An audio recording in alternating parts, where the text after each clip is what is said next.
Setelah Anda menyaksikan video ini, jangan lupa berselawat kepada baginda Nabi Muhammad sallallahu alaihi wa alihi wa sahbihi wasallam.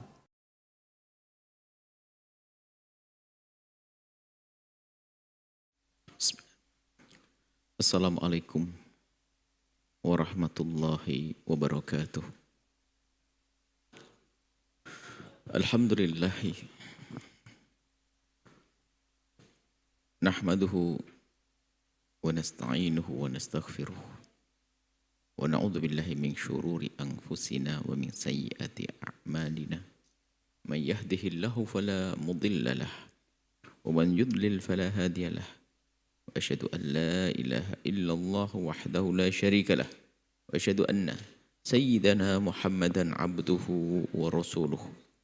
Allahumma salli wa sallim ala habibina sayyidina Muhammad wa ala alihi wa ashabihi wa tabi'ina lahum bi ihsanin ila yaumiddin. Allahumma ya Rabbana inna nas'aluka fahma ulama'ikal amilin wa ilhama awliya'ikas salihin. A'inna ya Rabbana ala tathhiri qulubina. A'inna ala dzikrik wa syukri wa husni ibadatik. Warzuqna ya Rabbana taubata qabla al-maut wa syahadata 'inda al-maut, amma ba'd. Yang sangat kami cintai, para perindu ridha Allah, para pecinta baginda Nabi Muhammad sallallahu alaihi wasallam. Alhamdulillah, puji syukur kepada Allah yang telah memberikan kepada kita banyak nikmat yang kita tidak akan mampu untuk menghitung-hitungnya. Di antaranya adalah kemudahan kita untuk bergabung saat ini, untuk bersama-sama merenungi hikmah. Kita sudah sampai kepada hikmah yang ke 68. Bunyinya adalah mata yang baik akan selalu tertuju pada sisi baik seseorang.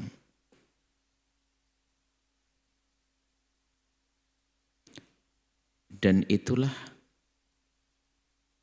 yang menjadikan hati terasa damai. Kita punya pandangan yang kita tujukan ke segala sesuatu yang ada di kiri kanan kita. Ibunda kita, ayahanda kita, anak kita, saudara kita, kawan kita, lawan kita sekalipun. Kita punya pandangan setiap saat.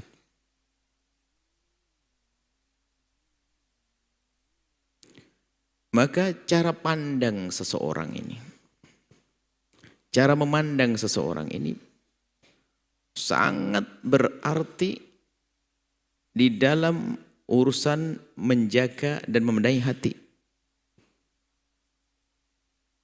Dikatakan bahwasanya pintu atau jendela ke dalam hati kita itu adalah pendengaran kita dan pandangan kita. Kapan pandangan dan pendengaran kita ini tidak kita jaga, maka akan masuk kepada pendengaran kita dan pandangan kita bermacam-macam hal yang sangat mungkin sekali mengotori hati kita. Sehingga di saat hati kotor ini akan membuahkan perilaku-perilaku buruk dari seorang manusia.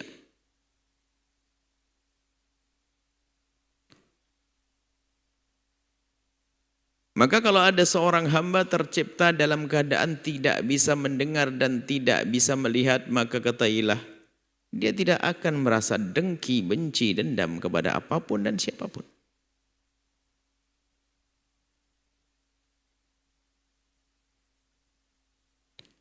Tapi jendela ke hati kita adalah mata.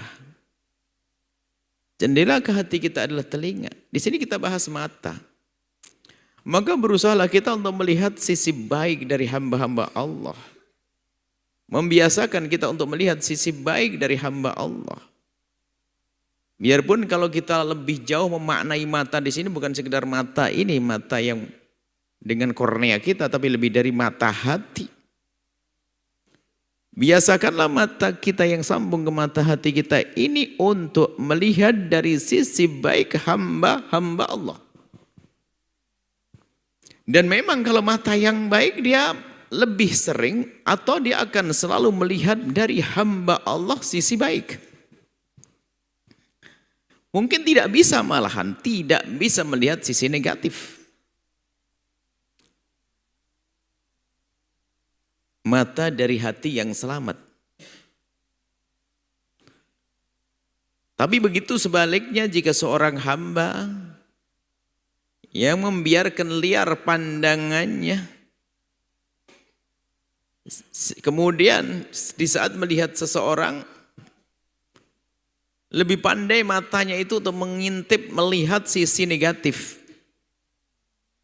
Maka sesungguhnya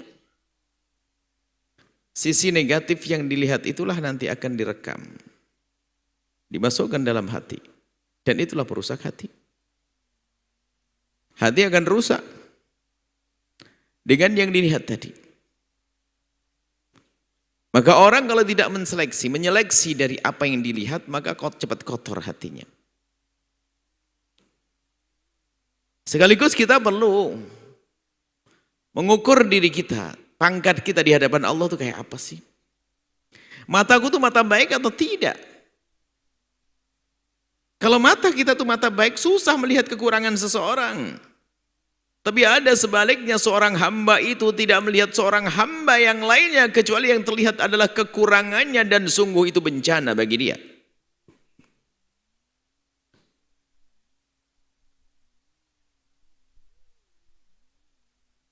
Sehingga doa yang dipanjatkan oleh orang-orang saleh adalah, ya Allah, tutuplah kekurangan sahabatku dari mataku.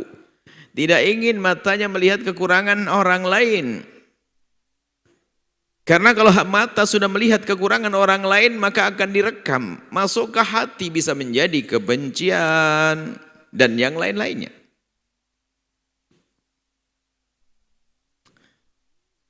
Maka ayo kita berlatih bagaimana kita memandang orang itu dari sisi negatifnya saja, dari sisi positifnya. Jangan biasakan melihat sisi negatifnya. Kalau orang itu punya kehidupan dengan 10 poin kehidupan, 9 buruk semuanya, satunya baik, ayo kita pandai melihat satu sisi poin kebaikan. Karena itu menjadikan hati kita tenteram, hati damai. Maka dari pandangan yang benar akan menjadikan seseorang pandai melihat sisi positif seorang hamba, maka pandangan positif ini sangat besar pengaruhnya kepada hati. Maka dengan pandangan yang baik dirasakan hati, maka hati menjadi baik. Itulah kedamaian yang sesungguhnya. Itulah ketentraman yang sesungguhnya. Hati menjadi damai. Hati tidak kotor. Kapan kita membenci? Kapan kita mendendam? Kapan itu semua terjadi? Di saat kita tidak pandai menyeleksi apa yang kita lihat dan kita dengar. Pandangannya nggak benar. Bahkan sudah terlatih dengan kebusukan pandangnya itu. Jadi tidak melihat seseorang kecuali yang tampak terlebih dahulu adalah sisi negatifnya. Dan memang dasar itu mata rusak. Buahnya apa? Pendengki, pendendam, semua penyakit hati akan dikumpulkan dalam dirinya.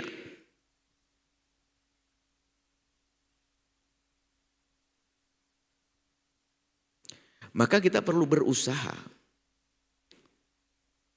Dan berusaha. Seperti halnya menjaga fisik kita harus pakai usaha, menjaga hati kita harus pakai usaha. Menjaga hati kita agar tidak kemasukan virus-virus kekotoran, virus dengki, virus benci, dan kita jaga hati kita.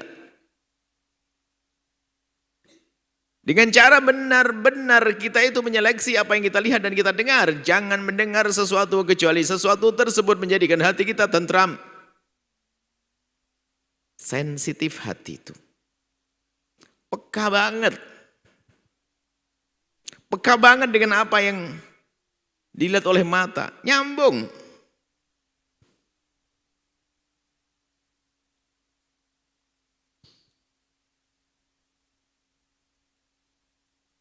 Maka orang yang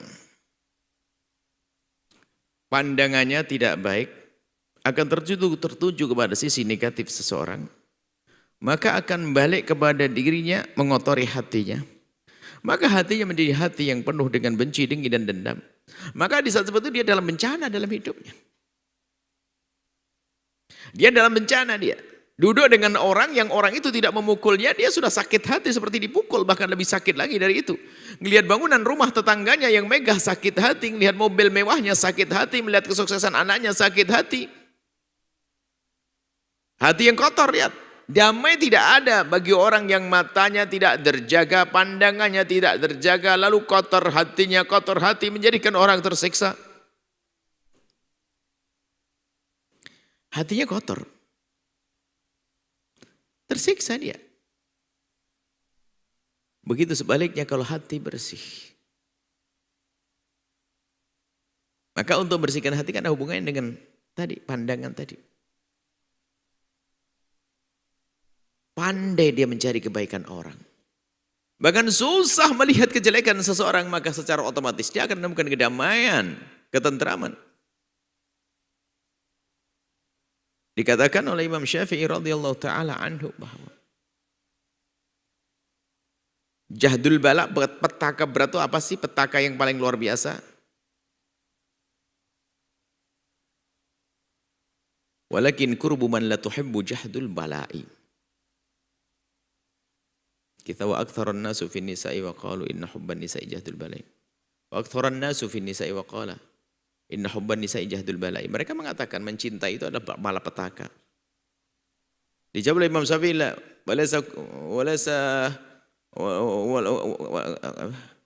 wa aktsaran nasu inna hubban nisa'i walaysa hubbun nisa'i jahda walakin.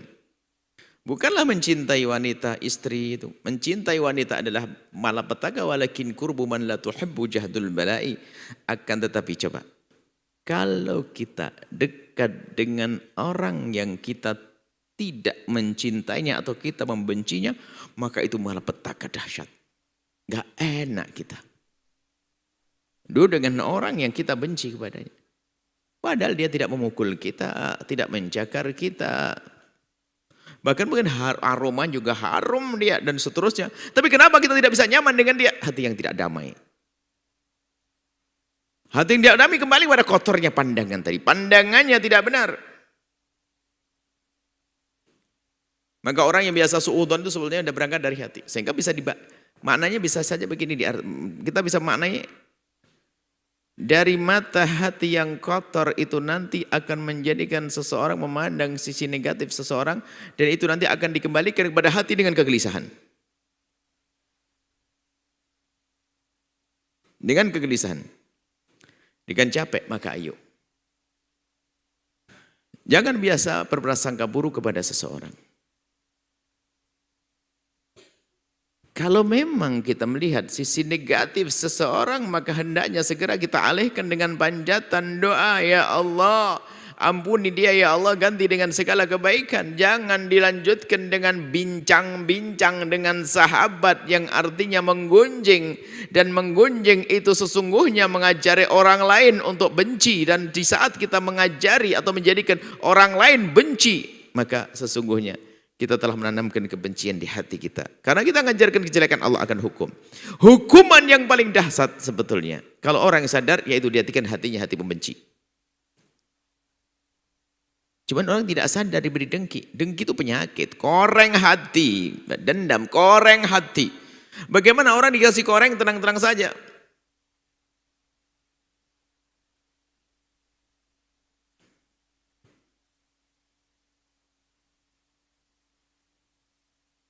Baginda Nabi mengancam agar kita tidak biasa melihat kejelekan seseorang. Bahkan sudah diancam, kalau engkau membongkar mencari-cari kekurangan orang lain, maka Allah yang akan membongkar kekurangan. Man tatabba aurata akhihi tatabba Allahu auratah.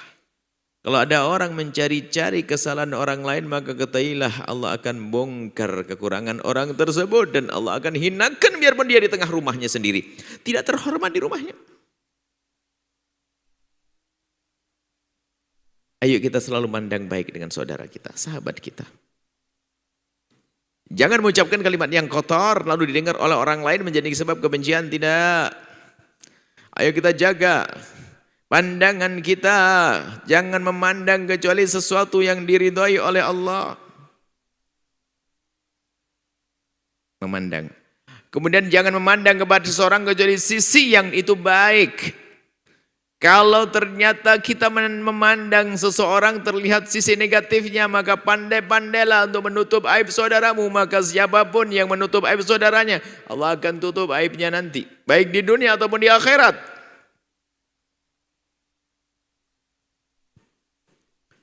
Semoga Allah menjaga pandangan kita, sehingga tidak memandang kecuali yang diridhoi oleh Allah. Semoga Allah memberikan kesehatan pandangan kita, mata kita, hati kita, jasad kita. Semoga Allah mengampuni kita semuanya. Allah memberikan kedamaian di hati kita karena pandangan yang benar, kebahagiaan di hati kita karena pandangan yang benar. Semoga Allah mengampuni orang tua kita, guru-guru kita semua. Semoga Allah yang telah wafat, Allah angkat derajat beliau, Allah muliakan. Yang masih hidup, semoga Allah panjangkan umur mereka dalam ketaatan, sehat afiat, dan semoga Allah muliakan kita, anak-anak semuanya, para santri, para pemirsa, para pendengar. Semoga Allah muliakan mereka semua, dan semoga Allah mengangkat wabah dari kita, menjauhkan kita dari segala wabah, zahir dan batin. Panjang umur semuanya, sehat afiat, saling mencintai karena Allah, husnul khatimah. Al-Fatihah.